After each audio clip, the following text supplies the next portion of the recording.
Here, you said I was cranky after the show, and I want to address this. And there's 2 points to this. One is with me, and one is with someone else. You want to defend yourself? 1,000%.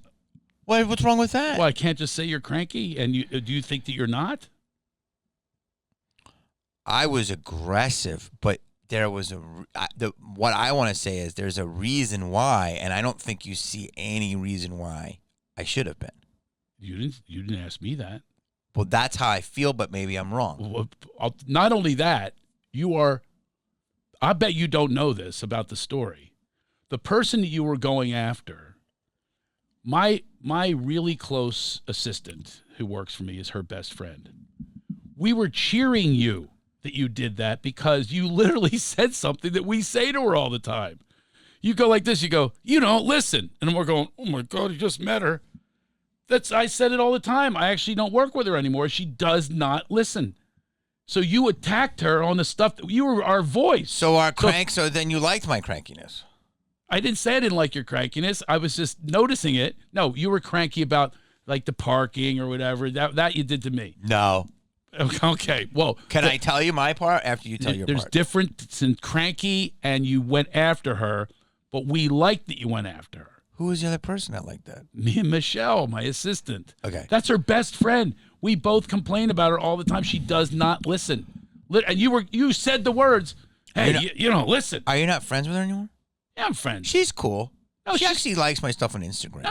No, of course. And I will tell her to her face that she doesn't listen. If she's watching this, she's going to go, yeah, he's told me that a bunch of times. Because I'm her Sherpa. She calls me her Sherpa. And I try to guide her through comedy, but I had to quit because if you're not going to listen, I'm not going to coach you. I coach a lot of people. Which is also, I don't know if you can do that. You don't think if I can coach people? I love it. Here's the situation. Yeah. I got to go back to it, but in comedy, no. I don't think people should pay $5 to do an open mic, and I don't think you can't learn comedy. You can learn tricks, but to me, you have to get in front of a crowd, and you have to fucking trial by error. And you can't make someone funny. I disagree. But you can make... But I will combine it with yours, though. I agree with that part of it. What I'm saying is to lead to that, to be able to do that, there are certain things you can work on with yourself. I always say it's not even about the jokes. It's about getting to know you. It's the off stage, getting to know you is the most important thing. I will say this. That's who answers in a podcast. Who's responding to you? My jokes? Every time I've done a joke, you haven't laughed because you're going, oh, that's a joke. Who, me? Just kidding. I laughed at magic. You can... Oh, Jamie, you are... on the show. Listen, I'm hot and cold with it, but yes, you actually can shape someone to do 10 minutes. You can do that. And you can teach them delivery and element of surprise, like open up the door, what's behind the door, what's the biggest surprise. This is your opinion, by the way, not my experience. Not at all. I actually have a coaching program that has... I swear to God, I am so happy with it. Real estate people go to me. A guy has me on retainer. That's different. These fine, aren't like different, but I'm talking about developing your sense of self, which is your sense of humor. That's different. Okay. But let's just go back because that's a whole other thing. I'm not saying you can't do certain stuff, but like there's comics that you never heard of that haven't done 12 minutes and they're fucking trying to coach comedy. That's not you. You know what I'm saying? No. That's what pisses me off. Okay. I got. Oh, that's true though. Yeah. So there's a theory though that they could be like Tommy Lasorda was a lousy player, but he was a pretty good manager. I mean, there's a lot of the great managers in baseball. But he proved it on the biggest stage. I'm talking about in fucking Canoga Park. Do you know what I'm saying? Yeah. Or Victorville. I know what you're saying. I could argue with you, but we don't have time. But okay, so all right. But you're known, so it's different. Okay, listen. So you asked me to do a gig, and so when you asked me to do a gig, all responsibilities is on you. According to you. 1,000%. You want the comment section to light this up? Because they will. Let's put it out there. We will. He asked me to do a gig of a club. Am I going to have a side on this? Yes, of course you can. All right, go ahead. Here's the situation. Yeah. He asked me to do a gig, an amazing venue that I played back in the day a couple times. With me. Yeah, but I also did it alone. Right. Okay. And it's an amazing, it should be a weekly or a monthly club. It's incredible. They do music, they all type of comedy, they do all types of stuff. It's a legendary spot. Yeah. And then at the end of the gig, when it came to square up, and there's not a lot of money, it's not whatever. No. The person that was in charge of paying me, who I thought would be him, because he asked me to do the gig, Mm-hmm. he wasn't there at the end of the gig, although you stayed for most of it. By the way, rare that I ever was there. Okay, but you left. And so then the lady was stuck paying me this new coachable person who ended up being sweet, who I was like waiting and waiting and waiting. And then I said, hey, listen, can I talk about because I got to go. And she goes, listen, let me pay these guys first, and then I'll pay you. Right. And so she wanted to make sure she took care of the MC, another opener, which I didn't book, which you booked, and then she was going to get to me. Okay. So I was fourth class citizen. You then came back. I'm like, yo, who's this chick? Why is she stepping to me? You're like, it's out of my hands, bro. And that's when I got cranky, because to me, that was zero responsibility. If I invite you here to do this pod, and you end up doing a pod with my neighbor. Big difference. I'm gonna bring that parallel in when it's my turn to talk. So I think even though they're your fans, they might comment when they hear the bottom my line is perspective, which I think I can bring an analogy. I ended up that's cleaning even more it up. accurate. I ended up cleaning it up. The lady ended up paying me. It wasn't a big deal. Right. It was that I went to the guy who ran the venue. He didn't know. I went to the other guy. He didn't know. She was the neophyte in it. And so you should have been like, this is what he's owed. This is what it is. Mm-hmm. Or you should have said, Jamie, you're booked. That chick is running the show. That's who's going to pay you. I didn't know any of that. Go ahead. Well, that part I'm not aware of.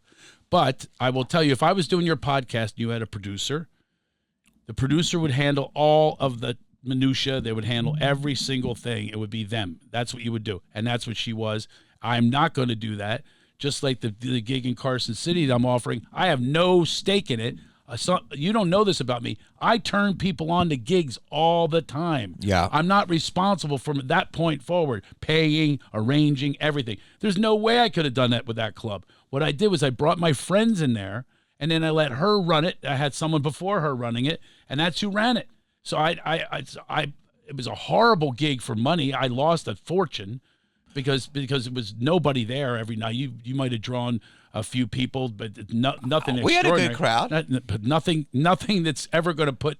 No, but you actually said that was one of the more busier shows. It was, and that was like 70 people. Yeah, and that's not a lot. That's not going to pay the bill. Of course. So the point was, I was trying to supply a venue for people during the pandemic on a weeknight.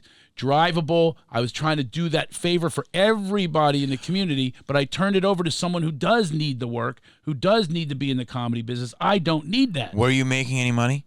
I lost a lot of money. Well, you were going to try to make money. Well, if I would have made money, it would have been great. That would have been fantastic. Do you remember asking me multiple times to do the gig? Of course. Just like I asked you multiple times to do this. Exactly. So which I have nothing to do with, except for turning my friend Jamie onto the gig. Okay. Were the comments. But Craig's a nice guy. You asked me. Turning on the gigs. He got you Comedy Magic Club years ago. And oh, my God. I did things, too. World's smallest violin. He didn't pay. You didn't pay him then, did you, Craig? When you got him Listen. Now you're diverting. You want to talk about your psychology. Divert. So, long story, not boring, is that I just felt that you really were like, do this gig, do this gig, do this gig. I probably have the text where you were pretty adamant. You weren't like, do this gig, do this gig, do this gig. This new chick's going to run it. So I assumed it was you. Okay. Excuse me for assuming. We ended up working it out. It's fine. Yeah. I have no beef with the lady. Well, now you don't. You don't have. I got it out today. You have it. But going on that thing of whatever belief system there is. Listen, her thing was like, I just did an hour. You see, you compliment me. After I'm done, I'm dead. You're dead. You do a 90 minutes. You're dead. The last thing I want to do is haggle for a breadstick. And so she should have been like, hey, let me figure this out with you. But she was like, let me get the My third perspective is the third opener first. she's new and like Great. let it go. Let it go. I did let it go, but I'm just talking No, about. you're still talking about a year later. No. It's a year later, isn't it? That's what cancer is, bro. No, I'm serious. See, we're just having a good conversation, but that's what cancer is. Until now. Cancer is not This isn't bad. Is this bad to talk about? Cancer is harboring. I'm not harboring anything. I'm trying to show you my point, and I don't know if you see it. The simplest, I totally see it. But you just said something that's so annoying, and I love you, but it's annoying. What was annoying? She's new. That's annoying. You know what that does? Zero accountability. Let me explain something to you. I'm going to give you a story. You ever had a producer on here? Yes. Yeah, and they handle You're it. talking to one. They handle it. Okay. Not the way I would have. Okay. Here's an example of new. Let me give you an example. Yeah. And I'm going to name every goddamn fucking name so you can we can compare this. Okay. I get a movie called As Good as It Gets. It used to be called Old Friends. It became As Good as It Gets. You heard of the movie? I've seen the movie. Okay. I get on the set the very first day, and I don't care. I'll tell the story. James L. Brooks comes to my trailer, and I'm all ready to do my lines. And he goes, I got to tell you, man, I want you for the other role, not this role. And I said, what? He goes, yeah, I like this other guy for that hustler role. There was like 3 of us that were hustlers. Skeet was the star hustler. And then there was me and this guy, Justin. And it was kind of similar, but one guy had more lines. He's like, he's more the leader in this one. You're the follower. And I said, but I auditioned. He goes, I know you auditioned. I know you played. Blah, blah, blah. And he goes, if you want to call your agent, you can go for it, but you got to be on set in 40 minutes. Yeah. Is that guy me in this story? No. Okay. You guys are everyone that would have called your agent. Do you understand? Do you understand? James L. Brooks is a lot higher than the Canoga Park gig.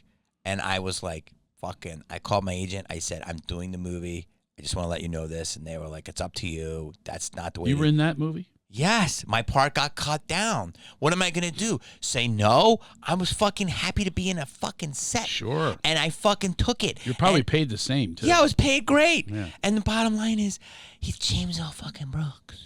Right. And I fucking would fucking, if he said you're an extra, I would have stayed. So I was new, but I knew that the creator of Taxi was fucking telling me to shut the fuck up, and Jack Nicholson was in the trailer over. So I would believe that the Canyon Club contingent would go. So the new thing was just no. You understand? There's levels to that. You're not with me still? No. Wow! Meaning I've maneuvered this whole game.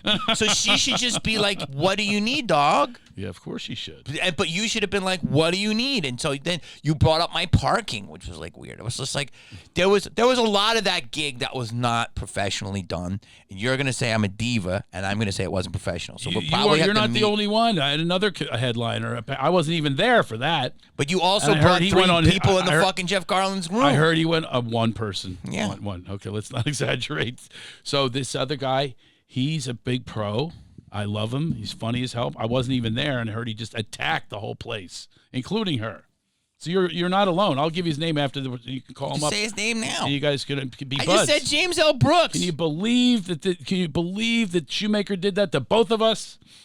I don't have. Listen, he stuck us with this newbie. If we had beef, is that your final question? I want to end on something really good. No, so there's no question. So it's like in this, we were talking about this on the phone. In the entitlement. Oh. By the way, that would be great. By the way, people love it. Dude, when I look at you, bro, like you've only allowed me to be comfortable with you, but my respect for you is huge. Okay, thank you. And I only fight back, like if I really feel like I'm wronged or something. But I don't, if I'm disrespectful, you would have to say, hey, dude, you're being disrespectful, and I apologize. But I have a rough time going with that word. Okay, you'd have to really, really. No, you're very chill. Yeah. For as legendary as you are, as talented as you are, as how many people you started in this business, you're very chill. Now, you can get intense at times. Okay. Oh yeah, I get intense, but it's about but there's other nothing things. wrong with that. It's about things that aren't maybe even normal. But when I was coming up, and I just Disrespect thing though is I don't feel like I'm entitled to any respect necessarily. I'm talking about entitled to respect. I can earn respect by getting to know people, and then if you went over the edge, and even that I'm not even sure what the edge would be. I don't know. I know about you're that pretty. word. You're pretty open minded.